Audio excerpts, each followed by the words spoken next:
তো বসিরহাটে তো বিভিন্ন দল বিভিন্ন প্রার্থী দিয়েছে, তাদের প্রচার প্রসারের কাজ চলছে।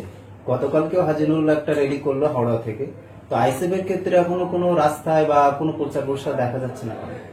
না দেখুন, আমাদের হচ্ছে যে এখন যে কাজগুলো আমাদের চলছে, আপনারা দেখবেন যে বিভিন্ন জায়গায় দেয়াল লেখা, কারণ আমাদের প্রার্থী একটু পরে ঘোষিত হয়েছে। তারপরে এই যে প্রার্থী নিয়ে ওই আপনার জোটের বিষয় নিয়ে একটা আলাপ আলোচনার মধ্যে আপনারাও নিশ্চয়ই বুঝতে পারছেন যে এখানে অন্যরা এখনো ঘোষিত হয়নি, আমাদের কিছু কিছু আসনে এখনো জট রয়ে গেছে। সেই জন্য তবুও আমাদের দেয়াল লেখন, আমাদের ফ্ল্যাগ লাগানো, আপনি দেখবেন সন্দেশখালী গেলে দেখতে পারবেন সন্দেশখালীতে বিভিন্ন জায়গায় কিন্তু আমাদের ফ্ল্যাগ লাগানো হয়ে গেছে। আইএসএফ এর তরফ থেকে প্রচার প্রসারের কাজ কবে থেকে শুরু হবে? অটোমেটিক চলছে। আমাদের বাইরের প্রচারটা খুব শিগগিরই শুরু হবে। ফলে এই কিছুদিন আগে আমরা সন্দেশখালী গিয়েছিলাম, এই আইএসএফ এর মিটিং এ আমরা গিয়েছিলাম কর্মী সম্মেলনে। তো সেখান থেকে আমাদের কাছে এটাই বার্তা আসলো যে পতাকা লাগাতে গিয়ে বা আরো কোনো কাজ করতে গিয়ে আমাদের উপর জুলুম অত্যাচার করা হয়েছে এবং প্রশাসনিক দিক থেকেও চাপ এসেছে। শুনুন, আমাদের যারা ওখানকার কর্মী আছে তারা আমাকে ফোন করেছিল। আমি ওখানকার যিনি আইসি আছেন বা যারা পুলিশ আধিকারিক আছে তাদের সাথে আমি কথা বলার পরে আমি তাদেরকে রীতিমতো আমি আমার যে পক্ষ থেকে যেটা বলা সেইটা বলার পরে তারা বাধ্য হলেন যে আমাদের বাচ্চাদেরকে কিছু না বলতে, আমাদের কর্মীদেরকে। তারপরেই তারা পতাকা লাগিয়েছে এবং আর কোনো অসুবিধা হয়। তবুও তো পতাকা লাগানোর পর 14 জনের নামে কেস হয়েছে।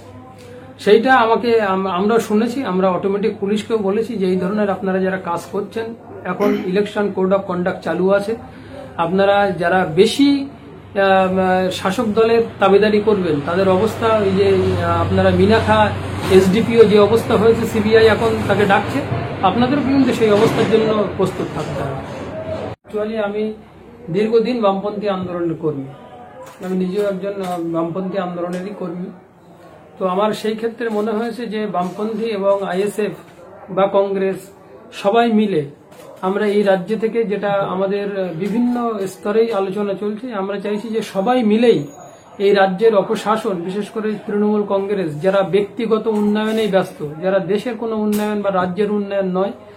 প্রত্যেক তৃণমূল নেতাকে আপনি দেখতে পাবেন যে যারা আগে কি অবস্থায় ছিল আর বর্তমান যারা 5 বছর হয়তো মেম্বার বা প্রধান বা পঞ্চায়েত সমিতির সভাপতি বা পঞ্চায়েত সমিতির সদস্য বা জেলা পরিষদের, তাদের শুধু একটু চেহারা, তাদের হাবভাব দেখলে বুঝতে পারবেন যে উন্নয়নটা কোথায় হচ্ছে, একজন ব্যক্তি হচ্ছে না রাজ্যের হচ্ছে। তাই আমরা মনে করছি বা আমি ব্যক্তিগতভাবে বিশ্বাস করি এটা হচ্ছে যে সামগ্রিক যারা তৃণমূল এবং বিজেপির, যেটা আমাদের চেয়ারম্যানও বলেন, যারা বা অন্যান্য দলও যারা আমাদের মনোভাবাপন্ন দল, তারাও চাইছেন যে বিজেপি এবং তৃণমূল এই বিরোধী যারা করবেন তারা হচ্ছে যে সবাই মিলে একসাথে ঝাঁপিয়ে পড়তে। তাই আমার কাছে মনে হয়েছে যে আইএসএফ বর্তমানে একটা গ্রোথ, অটোমেটিক গ্রোথ হচ্ছে যে দলের, এবং তারা মিলে যারা অ্যাকচুয়াল বিজেপি এবং তৃণমূলের বিরোধী, সবাই মিলে এই রাজ্যকে বাঁচাবার জন্য লড়তে হবে।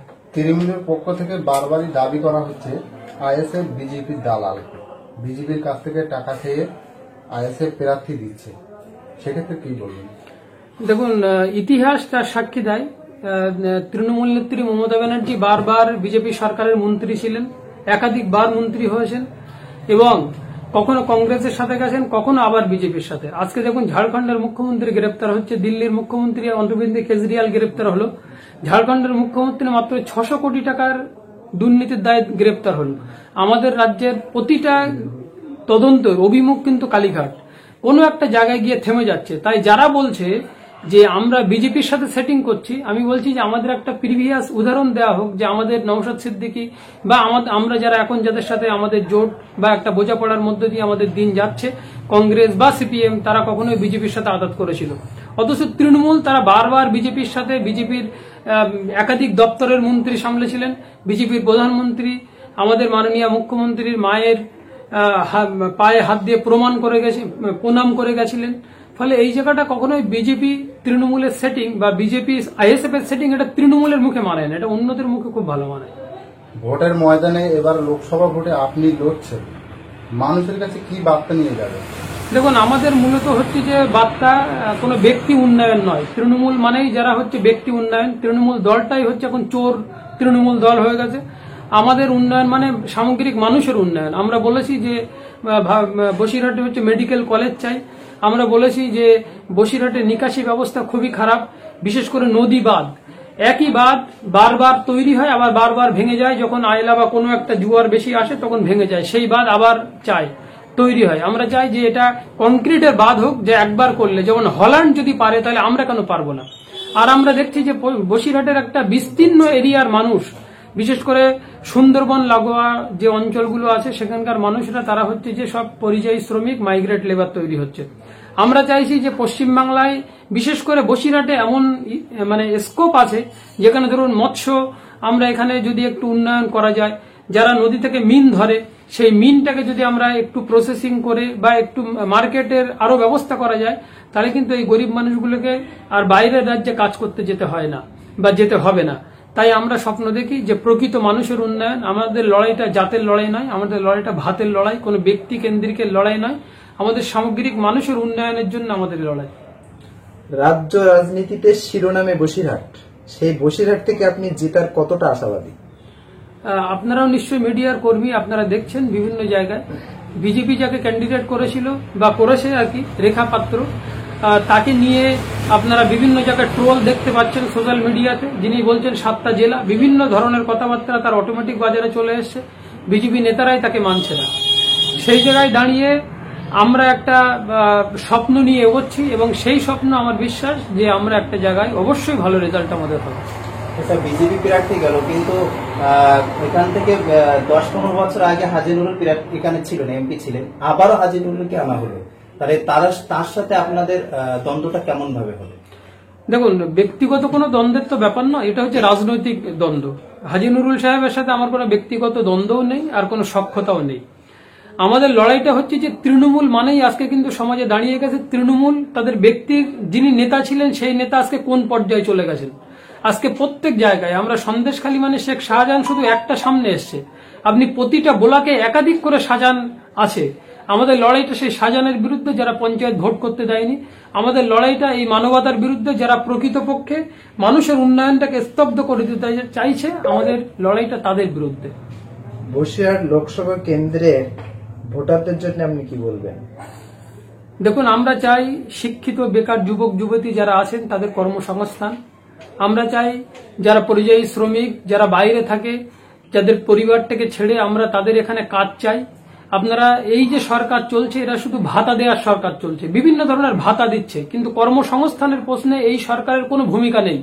সেই জন্য আমাদের একটাই লক্ষ্য কর্মসংস্থান, আমাদের একটাই লক্ষ্য নদী বাঁধগুলো কংক্রিট করা, বারবার ভেঙে যায় আর বারবার এখানে যারা টেন্ডার পায় ওই একই ঘুরিয়ে ফিরে তারাই টেন্ডার পায়, সরকারি টাকাগুলো তারা তসরুপ করছে। ফলে সেই জায়গায় দাঁড়িয়ে আমাদের লড়াইটা প্রকৃত মানুষকে নিয়েই, বসিরহাটবাসীর জন্য আমাদের লড়াই। মানুষের যাতে ব্যক্তিগত স্বাধীনতা, গণতান্ত্রিক অধিকার যাতে রক্ষা পায়, সেই স্বাধীনতার জন্যই আমাদের লড়াই। কেন্দ্রে বিজেপি ক্ষমতায় আছে, রাজ্যে আছে তৃণমূল, এই দুই দলে তাদের টাকা ও শক্তি আছে।